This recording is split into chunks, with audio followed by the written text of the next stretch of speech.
Welcome to the Mom Owned and Operated podcast, the podcast about moms and for moms, where we have candid conversations about running a business, raising a family, and remembering ourselves.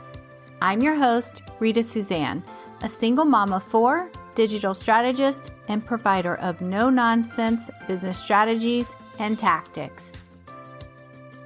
Hi, this is Mom Owned and Operated. I am Rita Suzanne, and today I have my guest, Aeoliana, with me. I am so excited to chat with you today all about podcasting. So yes, please tell us all about you, your family, and your business. Hi, Rita. Thanks for having me. Like you said, my name's Aeoliana. I am from Tampa, Florida, originally from Puerto Rico, but we've been here since, forever. I'm married. My husband and I just celebrated 19 years last Tuesday. And we have a 12-year-old son who plays hockey, hence the hockey stick back there. And I'm a paralegal, and I also have my own business. I'm a podcast launch strategist. And basically what I do is I help podcasters get their voices out there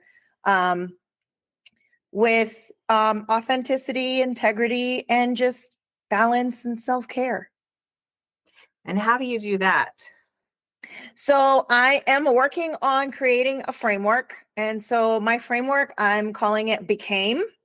And the B stands for balance. The C's, there's two C's. The C's stand for community and collaboration. The A is authenticity. The M is mindset mastery, and the E is for empowerment. And so I try to infuse all of those things into podcasting. So as my clients, we talk about the tech stuff. We talk about all the background, all the work that goes into creating, launching, producing, recording, editing, marketing a podcast. But I try to focus a lot on the self-care part of it, on the balance part of it, on realizing that you can follow your passion, you can follow, whatever you want to do and still maintain balance in your life. You can do everything, you just can't do it all at once. You have to pick and choose what you do when and how much focus you put into everything.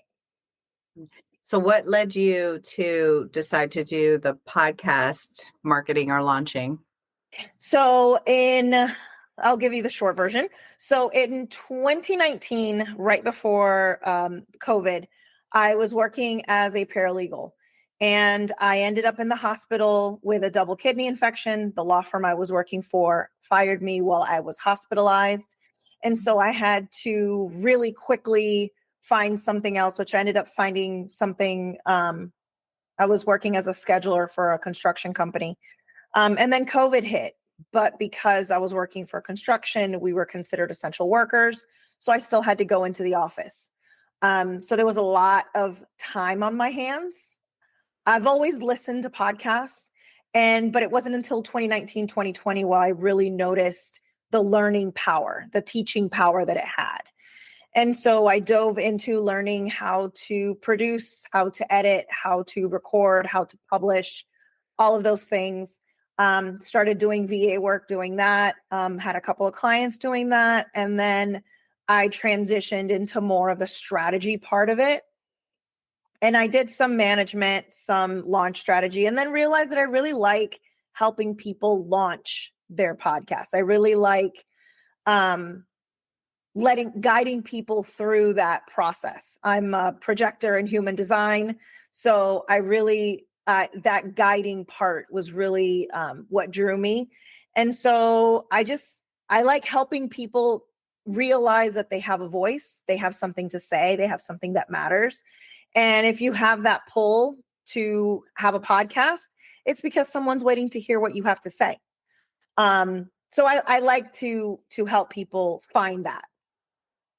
I love that. When I first, so I started my business in 2014. And one of the reasons why I started my business was because I was driving to work every day. I was living in Southern California, and, commuting is a thing there. Mm-hmm. And so this was before I even considered being a designer or, doing any of the things. I just knew that I wanted to start a business. I just didn't know what I was going to do. But I was listening to podcasting, it was like Pat Flynn, Smart Passive Income, The Fizzle Show back then, and Amy Porterfield. Those were the 3 podcasts that I listened to on repeat every single day. And this is obviously back when podcasting was newer. There wasn't a lot of competition back then. And it was something that I just loved. And and I feel like it was really kind of what drove me, like my desire to want to start a business, Yeah. because I was so intrigued by it. And I always wanted to start a podcast, but it wasn't until all this stuff happened with, my own personal life that I realized like how I was going to start a podcast. I feel like a lot of people, they think that they want to start a podcast, but they just don't know what type of podcast. Do you feel like that's an issue that comes up with people? 100%, 100%. And also one of the big things with people is that a lot of times they think, okay, well, what I have to say has already been said and it's been said better than I've said it. So what can I add to it? There's nothing I can add to it. And what a lot of people don't realize is that, well, you and I know it takes almost 7 or more times for you to hear something for it to really register. So repetition is key. And it might be something that you've heard 1,000 times or that person has heard 1,000 times, but it's until they hear it from you that it's going to resonate, that it's going to click something in their brain that's going to say, oh yeah, I should do that. Because I do that all the time. Like, for instance, with my son, I tell him things all the time. Like, one thing we tell him is that you don't lose, you either win or you learn. My coach has been telling me this for the last year. You either get the result you want or you get a lesson to get you to the outcome that you want. It's the same thing, but Right. like, I'm saying it, but I'm not following it. Like, it's not registering until she said it. I'm like, well, I'll be damned. Like, I say this all the time and I'm not practicing it. So it's even with ourselves, we do it all the time. Yeah, I think it's hard as parents. Like, we want the best for our kids, but we are sometimes hypocrites because we don't really even follow our own advice. We just want Right. to, be a better version of ourselves. We're so hard on ourselves anyways. Yeah. So, Yeah. yeah. So then I feel like a lot of times businesses develop out of a need that we see in other people. Like, I felt like when I started my business, I was, in addition to listening to podcasts, I was reading blogs all the time, and everybody would always talk about websites. And so I was like, oh, I'll just be a web designer, Yep.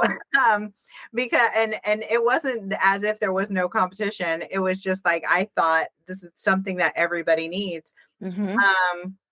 And so did you feel like by being a launch strategist, that was a piece of podcasting that you saw your clients getting hung up on? Like, they would get to a certain point and then they would just stop?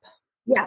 So one of the things I noticed with a lot of my clients and with a lot of people in general is when they want to start a podcast, they start researching how to do it.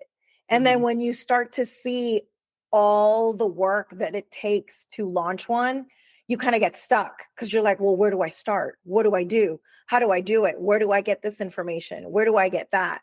And so you're like almost stuck. You don't know where to go.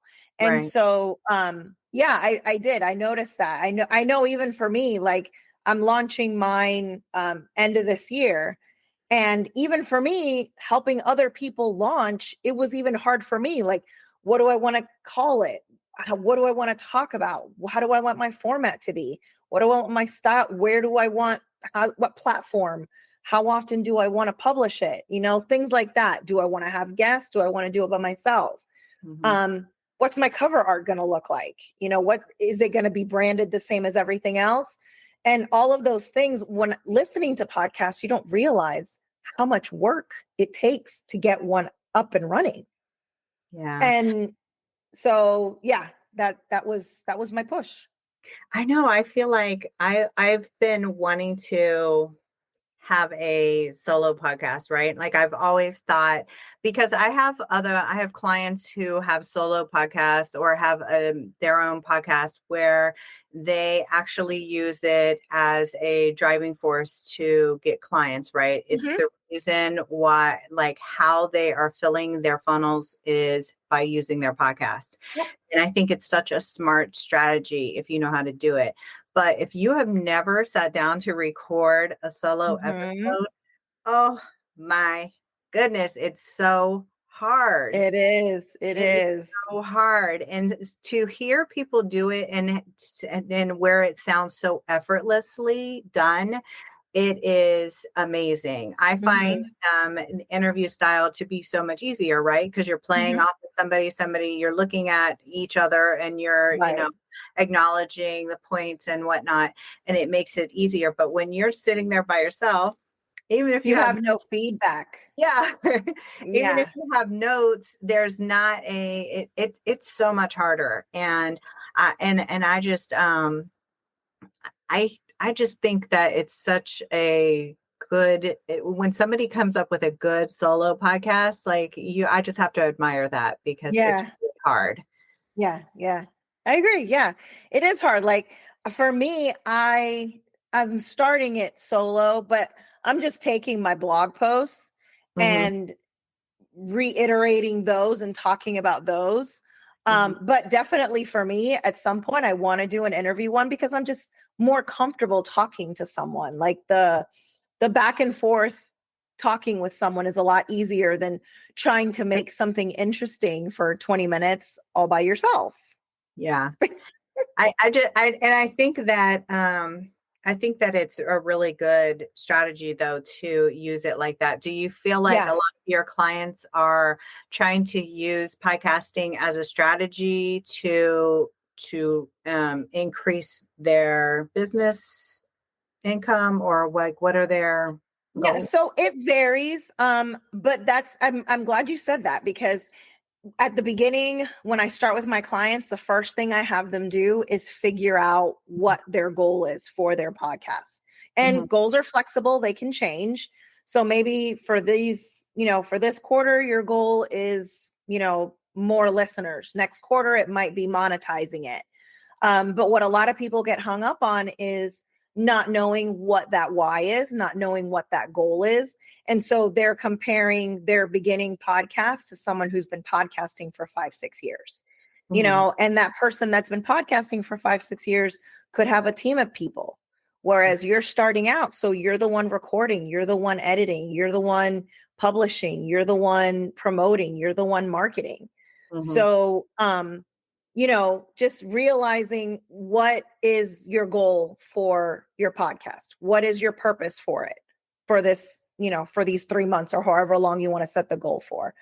Um, yeah, I really like that you brought the goal thing because that's very important. Yeah, I think it's super important, to have goals for all the things that we're doing, Mhm. especially when it comes to your marketing. I think Yeah. that a lot of people don't really have goals. They just, when it comes to your marketing, they're just out there just throwing shit up against the wall and like, Right. See what sticks. let's see, is this going to work? But and then oftentimes it doesn't, and then they No. wonder why, and it's Right. just really frustrating. So as far as marketing your podcast, what are some strategies that you have seen that are actually working in today's landscape? So, in today's landscape, I'd say starting with what I heard called a launch squad.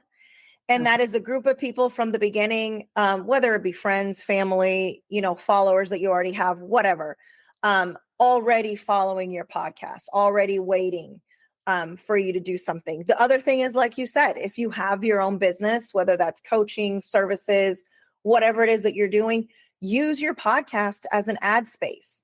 A lot of people spend a lot of money on ad space to be on other people's podcasts.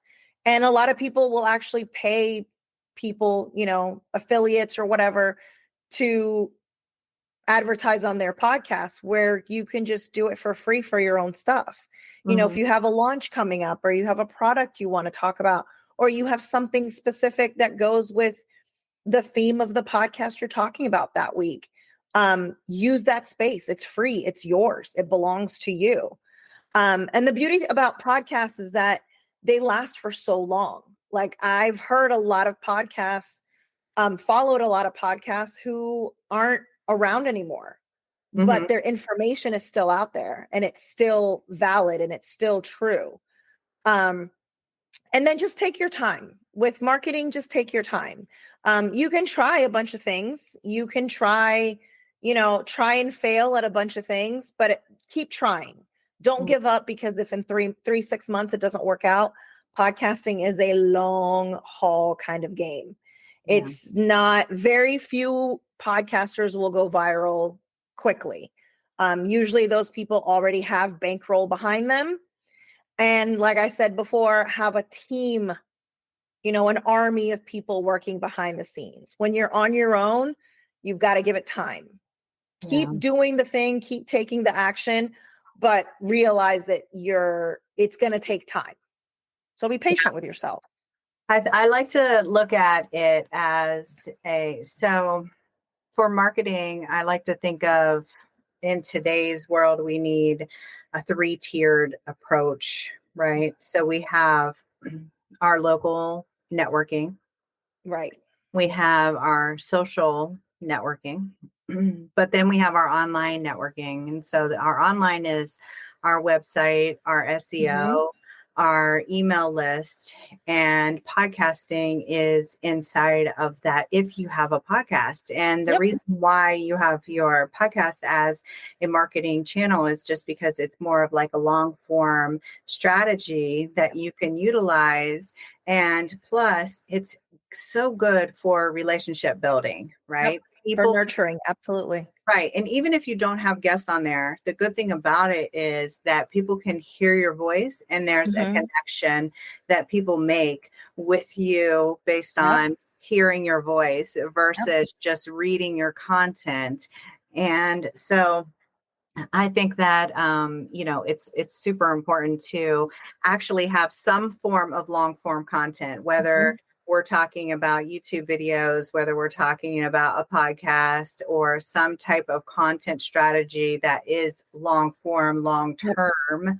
Yep. But like you said, they take a long time in order to, Mm-hmm. just like SEO is a long term Yep. strategy. It's going to work Yep. for you, but it just takes time. Yeah, it just takes time. You got to give it time. And then too, with, other forms of long form content, not everyone takes in information the same way. Mhm, So like, I have friends who, they love email marketing, mhm, but they don't love podcasts. And then I have people who love blogs and love podcasts, but not email marketing. And yeah, then I have people who like audio podcasts, but not video. Then mhm, there's people who like video, but not audio. So the more places that you're in without burning yourself out, the more places that you're in, the more likely people are to find you, mm, and the more likely you are to build relationships, because you're catering to all these different people without really doing anything different, if that makes sense. yeah, and I think that that's important too. So I think that um AI and like all these tools and everything else has really helped us in order to do things like that. Like we were Yeah. talking about before we started recording, about some of these tools that they have now where they will kind of extract, Mm-hmm. some of the video for us and make the social media posts for us and make the content, make it more digestible for Right. us and make it easier. So if you cannot afford to, have this huge team, because maybe that's just not in your budget right now, Right. but you can afford to automate some things in order to kind of get everywhere Yep. while, without burning yourself out, because Right. burnout is really Yeah. overwhelming. Yeah. And automating systems, all of those things, as you go through it, you'll learn your own process of doing things, and you'll learn your own flow of how you like things done. Mm-hmm. But that's not going to happen until you start actually doing it. Like, you can't pre-plan how your flow is going to be. I mean, you can, in a way, you can template it, but you're going to have changes to it because, things aren't going to always flow. Your energy isn't always going to be the same. You're not always going to have, you might have this week, you might have 6-hour time block, but then, like, school's about to be over this Friday. So the time blocks that I had aren't going to be there next week because, he's off of school and we're doing, things. So just being flexible, being able to look at what you're doing, see what's working, see what's not working, where can you improve it, where can it benefit you, what kinds of things can you systemize, can you make a template for, can you what's repeatable that you can just set it and forget it, kind of thing. Like, I have my blog posts go out to my email list. I write all 4 blogs at the beginning of the month. I write all of my emails, and every Friday my blog post goes out to my email list. It's scheduled, it's done. And then every Monday I set up an email, and then it goes out every Wednesday. Like, a nurture email goes out every Wednesday. So those are things that I've, learned to kind of batch out, make it easy. Yeah. Like, make it easier for me. Like, I know a lot of people don't like batching because they're like, but I can't put that much time in. I'm not saying 3-4 hours. Like, if you only have an hour, do that. If you only have 15 minutes, do that. But I used to think that multitasking was a good thing until I realized that I'm not really doing any one thing efficiently. I'm doing a lot of things haphazardly. Right. And so when I started to actually, even if it's just 10 minutes of focused work, I ended up doing so much more than what I thought I was doing multitasking. Yeah. The pressure planning, or the pressure working works, I think, a lot better, especially when I'm doing recording. If I say I'm going to take an entire day to record, I'm probably not going to get enough done, right? What I'm going to do is say, listen, I have 2 hours to do this. And whether or not I get 5 things recorded or I get 2 things recorded, it doesn't matter, as long as I get something recorded, right? A minimum of 2 is the goal, right? But if I'm able to get more, then that's great. But, by not putting those expectations of like, I have to get 6 done. This is it's a no negotiations. But I think that when you have that, I guess, leeway, that, that takes that pressure off, where you feel to where there, I'll forget about it. I'll just keep working. I'll keep working until I get those 6. Then I don't know if you're ever going to get it, because there's so much pressure that you're not going to be able to perform. And I know that sometimes I feel like, especially because we have so many things going on, I'm not really good, like, I'm not good to write, or I'm not good to record that day, and so I just don't do it, because it's just not the day for me. Yeah. And that's going to happen. Like, our energy fluctuates, as moms, as partners, as women, our energy fluctuates depending on the moon, depending on the sun, depending on the stars, depending on the day, we have a ton of things going on all at once. And so, that's another thing that I tell my clients a lot is honor your energy. Like, if you say, I'm going to batch for an hour and then not do anything for the rest of the day, be okay with that. Sell yourself on why that's a good decision. And, maybe next week you'll be like, okay, I'm going to do 4 hours. And then you happen to be able to do 4 hours. But, it's almost like it's like a form of self-care, right? Recognizing that you are just not there. You're not in that headspace. And maybe it's because you have, some other things going on, or, it's just, it's just not the day. It's just not. It's just like you said, the hormones are going crazy, or the pressure is just too much, or, who knows what's happening. So since we're mentioning self-care a little bit, let's talk about what you do for yourself. I always talk about that because I feel like as moms, as business owners, we often will forget about ourselves. And so I love to revisit that and just talk about, what are you doing for yourself? So I journal. I try to journal every morning. I have a prayer journal that I write into every morning. I do EFT tapping. Mm-hmm. I love affirmations. I've tried meditation, but my brain can't stop long enough to do a meditation, but I would really like to do meditation. Yeah. But those are the things I do. I like listening to music, going for walks, sitting down, just spending time with my husband and my son is, really relaxing at the end of the day. Regardless of what is it we're watching. Usually it's a hockey game, but sometimes it's a movie. Last week or earlier this week, we watched Bohemian Rhapsody, all three of us together. Mm-hmm. So just things like that, spending time with my family, just kind of, spending time writing, journaling, things like that. Yeah. And that's good. Like, whatever fills you and makes you feel good. I used to journal. So I used to be so good at all of my self-care stuff, right? I used to be so into the Miracle Morning, and I don't know if you've ever heard of that. I've heard of that. Yeah. Yeah. And I used to be such a advocate for that when my kids were younger. Now that they're teenagers, the schedules have changed and things are a lot different. But I used to make it a habit to get up a half hour early, do my Miracle Morning. And, part of that is meditating, and it's like 5 minutes, but it's still very hard. But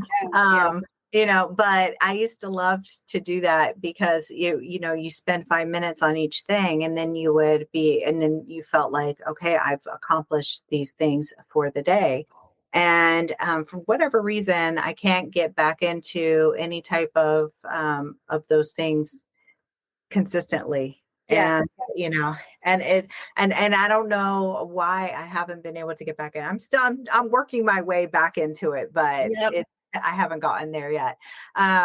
So let's talk about where people can find you online. Where do you hang out on socials? So the best place is my website. Everything's on there, all my socials, all my stuff, free stuff, paid stuff, my blog, how you can get on my email list, all of the things. And that's www.top, T-O-P, SHELF,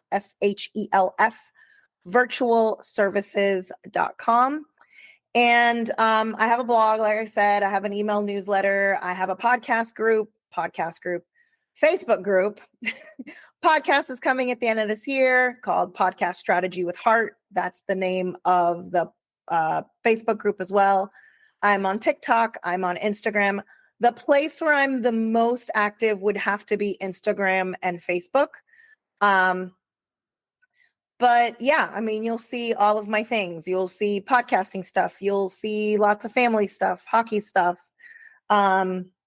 Just all of me in a nutshell is through there.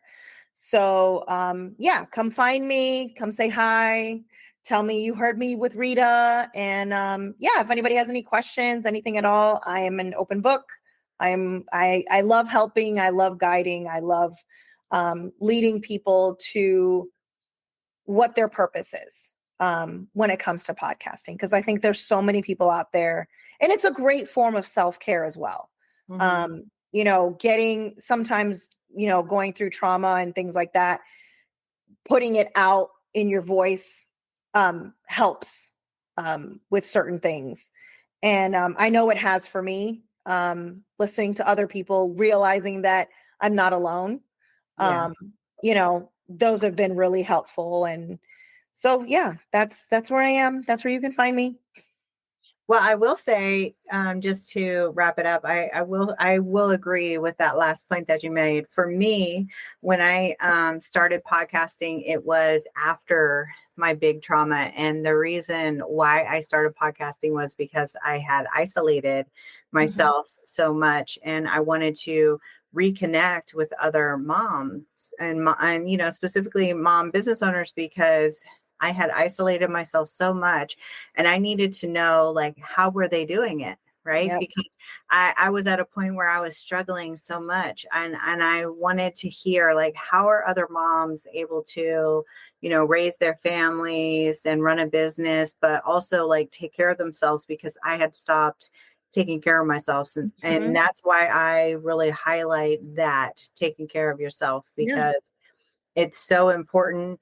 You know, I had stopped really focusing on me because I was focused now on, you know, 4 kids Right. and all of this. And it was just overwhelming. And so by talking to other women, it really helped me. And so it was, you know, it was and is a form of therapy for me. And I love it. And, you know, so to me, I think it's great. And if anybody's, you know, wants it, I think that they definitely need to get in touch with you and, you know, figure out how they can launch their own podcast as well. Yes, please do. Yeah. So thank you so much for being a guest. It's been a pleasure. Thank you so much for having me, Rita. I enjoyed it. Thank you.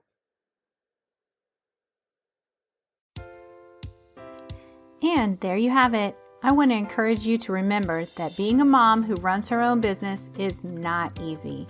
We all struggle, but just keep moving forward and don't forget to make time for yourself. As moms, we are usually the first thing to go to the bottom of the list.